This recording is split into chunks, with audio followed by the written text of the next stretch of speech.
Hello everybody, welcome to this playthrough for Pro Division with the tournament win for the Riverside Tournament here in Golf Clash the game. Video sponsored by Golf Clash and Playdemic, and before we start, don't forget to subscribe to the channel and also visit golfclashtommy.com for more Golf Clash related content for free. You can get the ultimate tournament guides by going to patreon.com/golfclashtommy, link directly in the description down below. Can we get this video up to a 500 thumbs up? That would be amazing, and I would be very thankful for that. Follow the info box on the right hand side to get the club distance adjustment, min-max, the elevation adjustment, and also what ball and club type I would suggest you to play with for the specific holes. You don't have to follow and use the things that I do suggest, but there is always a plan behind it. In this video, you will see plenty of drops that will make you believe in that as well. In the end though, if you do have any questions, the best way to get in contact with us is through email, support@golfclashtommy.com. There you can send video, pictures, whatever, and we will help you out with what you need. So let's focus and go to hole number one.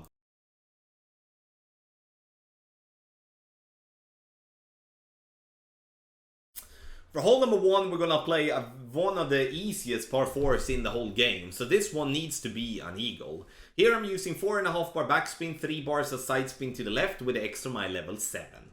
If you do have a Thor's hammer that gives you more backspin than extra mile level 7, use that one instead. So a Thor's hammer level 5 would be better to go with than the extra mile level 7. Yellow ring by the rough line, and once we have adjusted, we're going to push up one ring in this example. However though, I would like you to push up half a ring instead of one ring, because one ring is too much. Half a ball of curl to the left here, and we're gonna see this ball come nicely in the air, bouncing on the fairway, and we come a little bit too high up, but with only half a ring of push-up, we might be lucky getting a hole-in-one on this easy par 4. So we're looking to get to the green or to around the green to just lock in the eagle. If we get a hole-in-one, obviously a super bonus. But in the end, one of the easier par 4s in the whole game. You cannot afford to miss the eagle.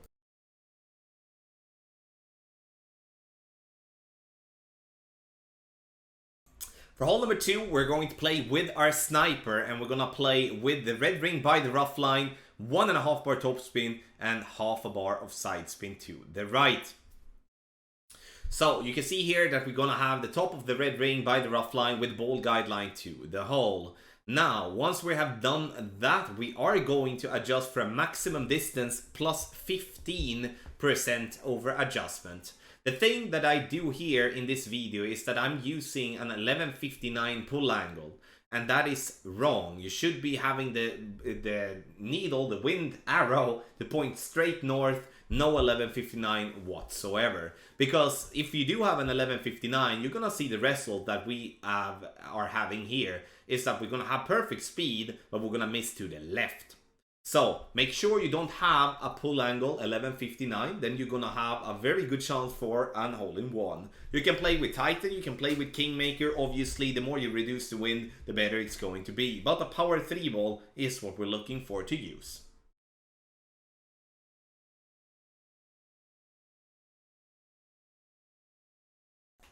For hole number 3, we're gonna come to the toughest of the holes in this tournament. Amongst all the easy ones, we are always going to have a tough one as well, and that's going to be hole number 3. Here, I'm using 1 bar of topspin, 1 bar of left spin, and I'm using the driver with the most power possible. I'm using also a power 5 ball, this to prevent myself from struggling with the second shot if I'm getting an unlucky and short drive. Adjustment is going to be maximum distance plus 10, and then we push up to max once we are done. We push up to max, and then we're going to apply overpower. And have in mind now that I play with a 234 power driver, which is the extra mile level 7. And that is what we are going to use per default. So 3 rings of overpower with a 234 yard driver. If you have more power on your driver, like let's say an Apocalypse level 5, which has 240 yards of power, then you need to use less of overpower. If you do play with a driver that has less power than the extra mile level 7, then you will have to use more overpower. And that is something you will have to note down yourself and be prepared to use, because this is a tough drive, but we're looking to get as far up the fairway possible and then directly go for the green. Here I'm not in love with the rough bump on the left, because there's so many things that could happen, as we do have sand to the left and sand to the right, and we also play with pretty crappy club when it comes to accuracy. 1.5 backspin, 1 bar of right spin, and here I'm looking to get the ball just to green. And the thing that we do need to have in mind here is that when we do adjust and having to push up and also go with overpower, it wouldn't be wrong to add an extra 5% in elevation to that. It's only when you don't have to push up or go with overpower that you can play maximum distance with no elevation for this shot. And you would notice here that now when I do adjust and I do not use the 5% extra, then I will go a lot to the left and actually being very close to clip the rough with my second bounce. But however though, the line becomes straight at pin, and with a little bit more speed we would get an albatross here. But I would really say that you should disregard looking at an albatross here, because it's not going to happen that often. It's going to be very, very rare. I think I've done one in my entire Golf Clash career, and that is very little for being a par 5 that has been in the game for a very long time. A question that I would like to give you the answer to is, why don't I go with more topspin on the drive and then skip using overpower? The reason for that is that the more overpower you use, the easier it's going to get the ball to have a glitch roll and roll into the rough that is on the, at the top of the rough by the fairway. So instead of doing that, I compensate by using overpower, so I still get the distance but can use less topspin instead, so I prevent myself from going into the rough there at the top. It is a very logical question that I do understand, but that's what makes this hole very difficult, that you kind of need to change your thought and be smart, especially on the drive.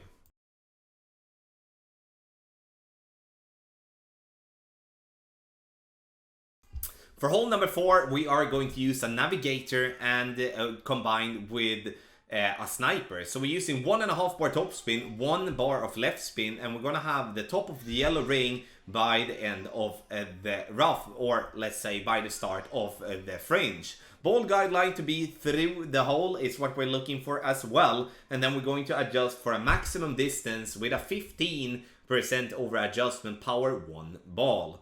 Have in mind here that if you do have a higher wind, like if you do have a wind that is going to be more than 6 miles per hour, you will go in between clubs. So in that case, I will recommend you to go up and play either with a wind 5 power 1 ball or a wind 4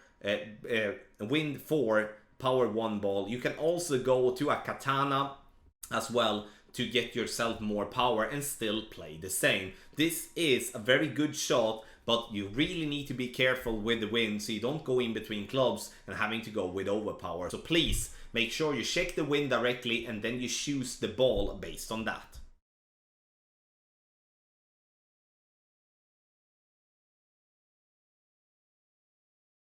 For hole number 5, I'm going to give you 2 options. One with an apocalypse and one when it comes to an extra mile power hook. So we start with Apocalypse here, and I see that we do need to change the ball. We do need to change the katana to a Kingmaker, and you're gonna either play with a Kingmaker or a Titan with this shot. And if we do play here with a normal curl shot with Apocalypse, we are going to start in max distance with blue ring by the rough to the left with Apocalypse level 3.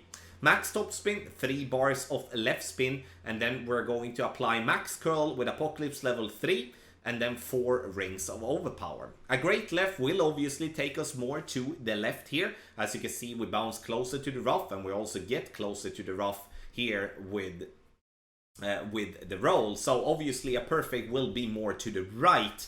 So the great left definitely is hurting us. I would use max curl with Apocalypse 3, 4 and 5. With Apocalypse 6, 7 and 8 I would start reducing curl, where with Apocalypse 6 and 7 I would reduce 1 ball of curl to the left, and then I would be reducing with approximately 1.5 ball when it comes to Apocalypse level 8. Using the Kingmaker is the best to do because of the side spin and also to reduce the wind, but a Titan is definitely a possibility as well for those that are low on Kingmakers.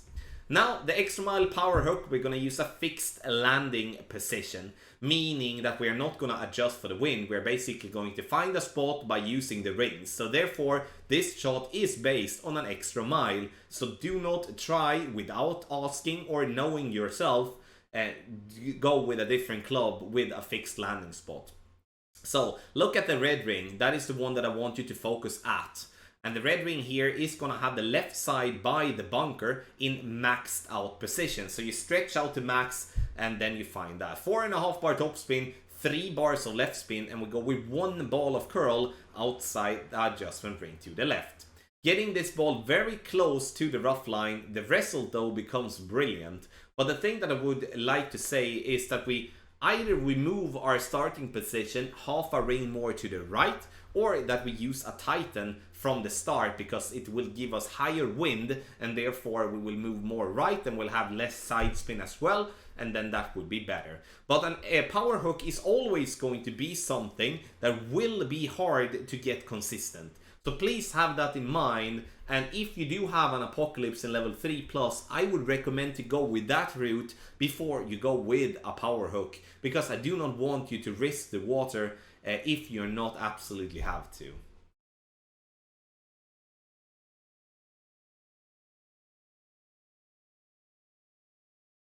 For hole number 6, we're going to play on the left hand side, and here we do want to use the driver with the most power and top spin possible. In my case, that is Apocalypse level 4. I do totally have in mind that there will be players out there that do have lower level drivers, and this drive will be more difficult with that. And I'm going to explain what you're gonna do if you don't have 6 bars of topspin on your driver.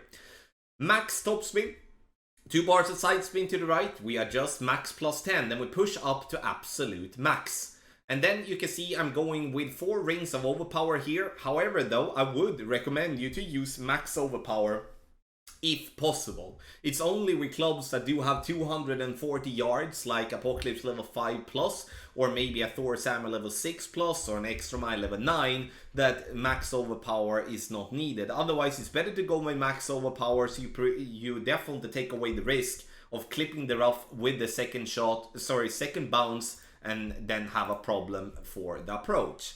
Now you will see 2 approach shots. One will be with a normal shot, this one here, and one will be with a rough bump.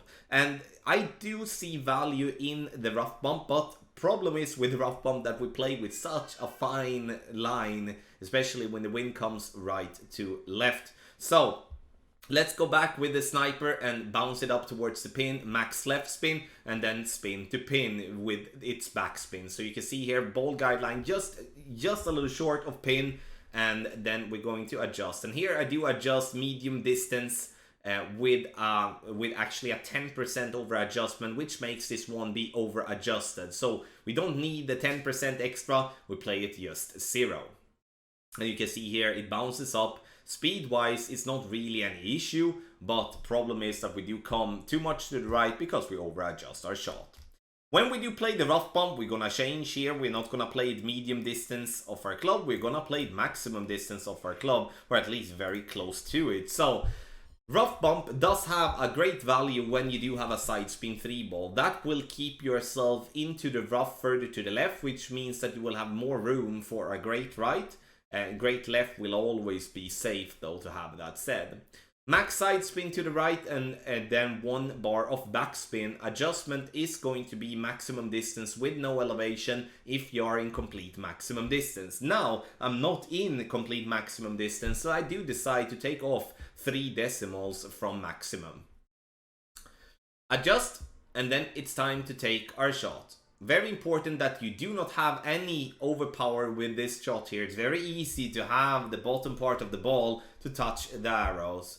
But now we clip the rough, and it then rolls right at pin for a nice albatross here. The rough bump will be my choice to play, because I feel that's the better chance for an albatross. But there's always a risk with a rough bump, especially this thin, that you will miss it. So the other option is definitely not a bad one either.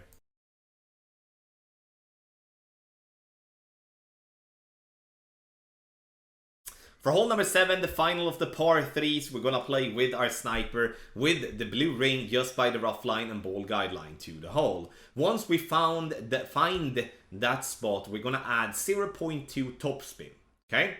And in the end, when you add the 0.2 topspin, make sure that the ball guideline is still going to the hole directly.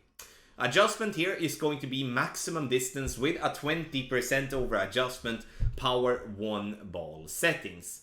And in the end though, you can see that I will be playing a little bit too much, as I will be playing 7 rings where we should have played 6.9. And that little decimal is definitely what makes us go too much to the left and get ourselves to be very close but not dropping it. So you can see we just barely missed to the left and need 1 decimal less there, because 6.9 rings is max plus 20, so make sure you are detailed enough and not do like I did here. Very good chance for an hole-in-one.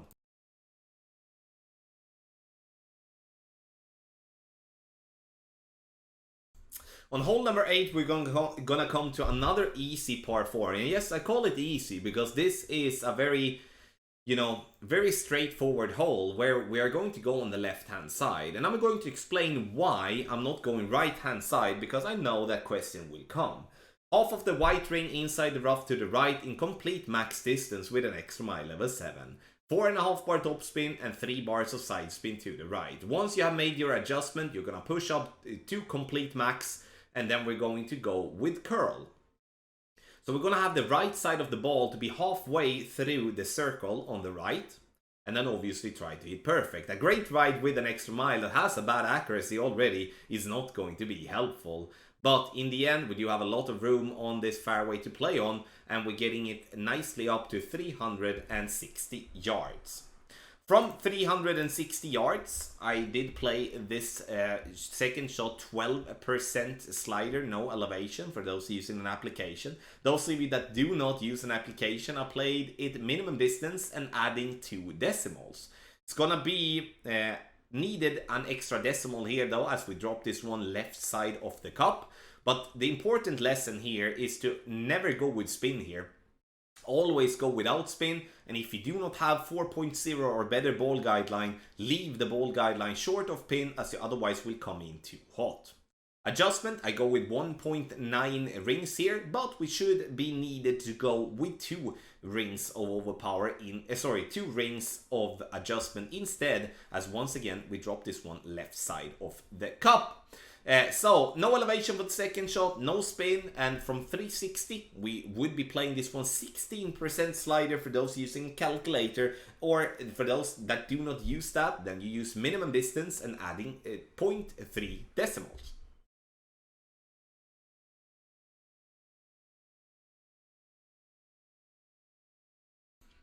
For hole number 9, we're going to start by using our quarterback, and here I do play with the quarterback level 10, but to display a drive that will be used with the lower level quarterbacks as well, I do back up to +7. So +7 is what we're gonna start with quarterback 9 or 10. With quarterback 7 or 8, you're gonna start at maximum distance of your club. Blue ring by the rough line to the right, and I'm using 4 bars of topspin and 3 bars of side spin to the right. Adjustment is going to be maximum distance +10, and then I go with the right side of the ball just outside the adjustment circle to the right. Then obviously try to hit perfect, and we do see the ball bounce nicely on the fairway, getting it up to a nice distance that is going to be approximately 330 yards. Second shot, we play with the sniper, and the sniper here is going to be obviously the key club, as it has a good ball guideline. Now it's all about for yourself to find a position and spin that you feel comfortable with. It's all about getting that first drop and then trying to replicate from that. 4 bars of backspin is what I'm using, and I'm using 1.5 bar side spin to the left as well. But I'm gonna use somewhere between 1 and 2 bars of side spin, but I can just honestly say that I'm not super duper locked in here with this shot yet so far. But we do have a safe drive, we do have something to work with, and that is obviously something that we will continue to do throughout the tournament. Medium distance, no elevation is my adjustment here from this spot, and we see it bounces on the fairway and it falls down towards the pin, and we're approximately 1 cup too little in our adjustment there, so we do need to give ourselves a little bit more in adjustment to get that ball for an albatross. I do believe that hole number 9 combined with hole number 6 will be albatross chances, where hole number 3, when it comes to the par 5s, will not be an albatross chance. Thank you so much everybody for watching this playthrough for Pro Division with the tournament win here for the Riverside Tournament in Golf Clash the game. Make sure you study and get the help that you need to get the best position possible here in this tournament. You can get the best guides on the market by going and get our ultimate tournament guides on patreon.com/golfclashtommy. The video here is sponsored by Golf Clash and Playdemic. Thank you once again for watching, and good luck in your Golf Clash game.